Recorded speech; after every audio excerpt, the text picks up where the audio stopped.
یہ باتیں کرنے کرانے کی ہیں کہ خود سے کام کر لینا سنت ہے؟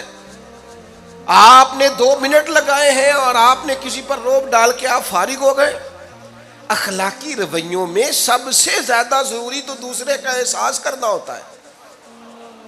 اخلاقی رویوں میں سب سے زیادہ حاجت تو دوسرے کی تکلیف اور شدت کا احساس کرنے کی ہوتی ہے۔ میرے صاحب فرمایا کرتے تھے 10 منٹ کیوں انتظار کراتے ہو لوگوں کو؟ تم نے ممبر پہ کہا تھا میں 2:15 بجے جماعت کراؤں گا، 2:16 کیسے ہوئے؟ تمہیں اس کا پاس ہونا چاہیے تھا، تمہیں خیال ہونا چاہیے تھا کسی شخص کو کسی وجہ سے کوئی تکلیف، کوئی کسی اذیت کا شکار کیوں ہو، کوئی پریشان۔ میں اب تو الحمدللہ آپ اتنی بڑی تعداد میں آ گئے کہ جگہ آپ کے لیے مشکل ہو گئی، ورنہ شروع میں جب میں محافل کا ٹائم دیتا تھا تو میں وقت پہ چلا جاتا تھا۔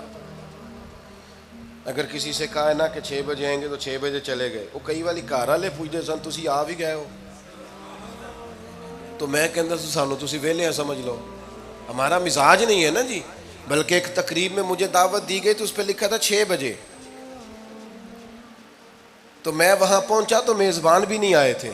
مجھے بتائیں شادی کا کارڈ سارا خاندان بیٹھ کے لکھتا ہے نا، روانگی برات 1 بجے، 1 بجے جاتی ہے برات، مشترکہ جھوٹ بولا سارے خاندان نے۔ یہ رونے کی بات ہے، ہنسنے کی تھوڑی ہے۔ مسلمان اور جھوٹ بولے، مشترکہ طور پہ کہا یہ جھوٹ ہے۔ محفل ہوگی بعد از نماز عشاء، تو ختم کب ہوگی یہ بھی تو بتائیں۔ آپ نے قوم کو تو ایک شخص کا بتایا تھا کہ فلاں صاحب خطاب کریں گے، یہ مقامی، قومی، عالمی شہرت یافتہ، یہ کہاں سے آ گئے؟ کیوں تکلیف دی گئی؟ بلکہ ہم نے تو منصوبہ بندی کی ہے کہ لوگ ہمارے جلسوں میں نہ آئیں۔ ستائے اتنا ہے، ایک جگہ پہ میں حاضر تھا تو 1:30 بجے مجھے مائک دے رہے تھے، اب تو میں جاتا نہیں ہوں، رات کو چھوڑ دیا ہے۔ 1 بجے رات کو مائک دے رہے ہیں تو نقیب بیچارہ رٹی رٹائی بات کر رہا ہے، کہتا ہے بلا تاخیر۔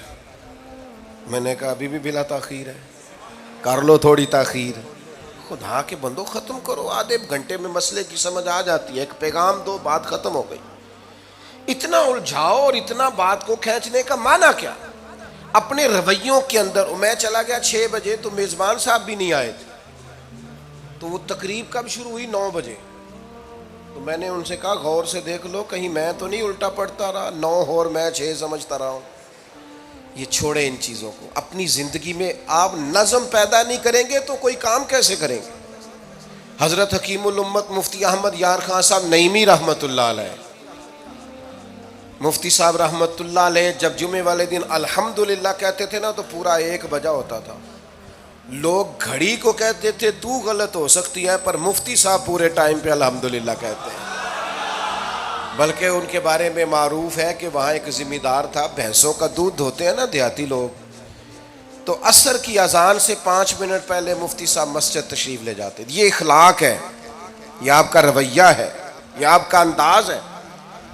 عصر کی اذان سے 5 منٹ پہلے جاتے تھے، جا کے وضو بنانا پڑے تو سنت ادا کر کے بر وقت نماز میں شامل ہو جائیں۔ تو مفتی صاحب گزر جاتے تو وہ ذمہ دار اپنے بیٹے سے کہتا کہ اب آپ نا بچے کو چھوڑیں بھینس کے نیچے تاکہ ہم بھینسوں کا دودھ دھوئیں۔ تو ایک دن وہ بیٹا کہنے لگا ابا جی ابھی تو یہ سورج کھڑا ہے، عصر کا ٹائم کہاں ہوا ہے؟ تو وہ کہنے لگا تو چھڑ دے کٹا، مفتی صاحب لنگ گئے نہیں، ٹائم ہو گیا ہے۔ یہ ہمارے بزرگوں نے ہمیں رویے سکھائے۔ آپ نظم والے ہوں، اخلاق والے ہوں، سچائی والے ہوں، دیانتداری والے ہوں، دوسروں کا خیال رکھیں، کسی کو تکلیف نہ ہو ہماری وجہ سے۔ پتہ ہے رسول پاک صلی اللہ علیہ وسلم کی بارگاہ میں آ کے عرض کیا گیا یا رسول اللہ یہ ہمارے امام صاحب بہت لمبی نماز پڑھاتے ہیں، صحیح حدیث میں موجود ہے۔ نماز ہی پڑھاتے تھے نا، قرآن ہی پڑھتے ہوں گے نا، کتنا اعزاز والا کام ہے۔ یا رسول اللہ یہ بہت لمبی نماز پڑھاتے ہیں۔ اللہ کے محبوب علیہ السلام نے بلا لیا، اور لفظ پتہ کیا ہے؟ حضور فرمانے لگے میں لوگوں کو دین کے قریب کرتا ہوں، آپ دور کرتے ہیں۔ فرمایا جب بھی نماز پڑھائیں معتدل پڑھائیں۔ اور خود حضور کا عمل کیا ہے؟ حضور فرماتے ہیں جب میں نماز میں کھڑا ہوتا ہوں تو میرا دل کرتا ہے میں لمبی نماز پڑھاؤں، ہمارا جب کسی شے کو دل کرے تو ہم چھوڑتے ہیں. میرا دل کرتا ہے میں لمبی نماز پڑھاؤں، لیکن حضور فرماتے ہیں پھر پیچھے سے کسی بچے کے رونے کی آواز آتی، میں سوچتا ہوں اس کی ماں پریشان ہوگی، میں نماز مختصر کر دیتا. اور میرے بھائیوں، نماز میں بھی لوگوں کا احساس، ہماری طبیعت ہی نہیں رہی. کوئی آدمی ہارن دے رہا پیچھے سے اور سامنے گاڑی میں دو بندے کھڑے، گاڑی مین روڈ پہ کھڑے کر کے باتیں کر رہے ہیں، اور وہ ہارن بجا رہا ہے تو کہتے ہیں ٹھہر جا، آگ بجھانی ہے جا کے. ایک تو آپ نے اتنا ظلم کیا کہ آپ نے روڈ بند کیا، اور دوسرا اخلاقی رویہ یہ ہے. اور میرے بھائی یہ بھی بد اخلاقی ہے کہ آپ اپنا موٹر سائیکل مین روڈ پہ کھڑے کر کے دکان پہ چلے جائیں، لوگوں کو تکلیف میں ڈالیں گے.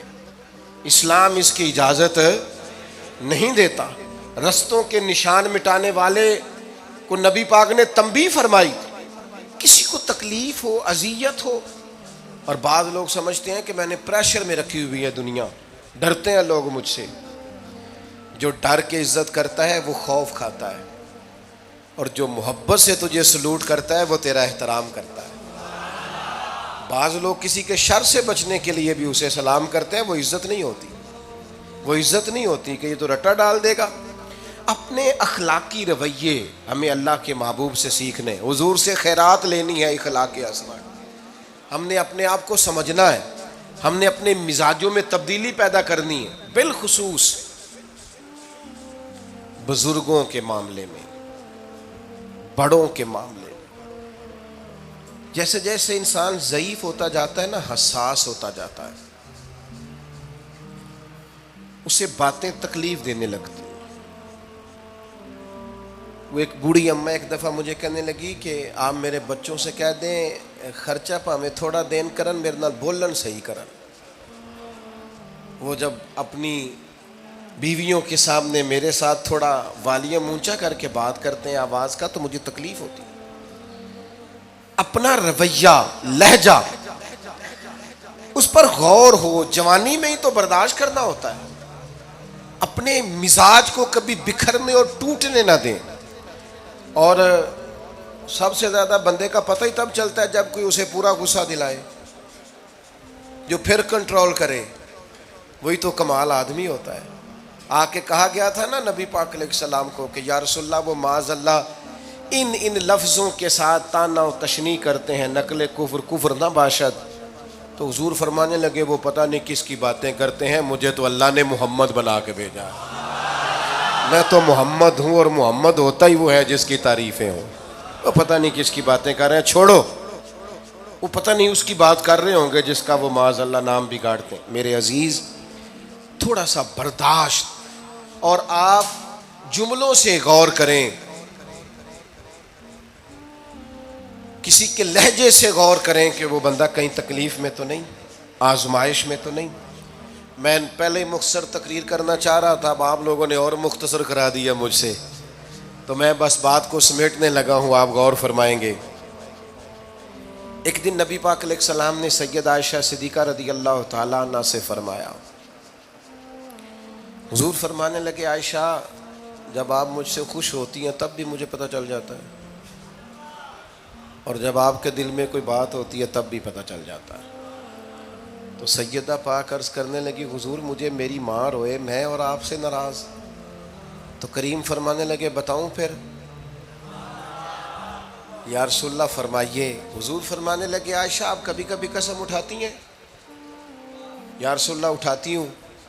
فرمایا جب آپ خوش ہوتی ہیں تو کہتی ہیں مجھے رب محمد کی قسم، اور جب دل میں کوئی بات ہوتی ہے پھر کہتی ہو جناب ابراہیم خلیل کے رب کی قسم.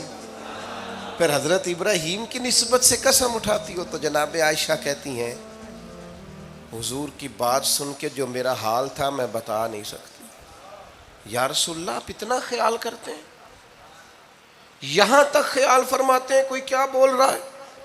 کہتی میں نے فوراً عرض کی کہ یا رسول اللہ مجھے رب محمد کی قسم ہو، میری زبان سے نام ہی جاتا ہے، میرے دل میں آپ ہر وقت موجود رہتے ہیں، دل میں.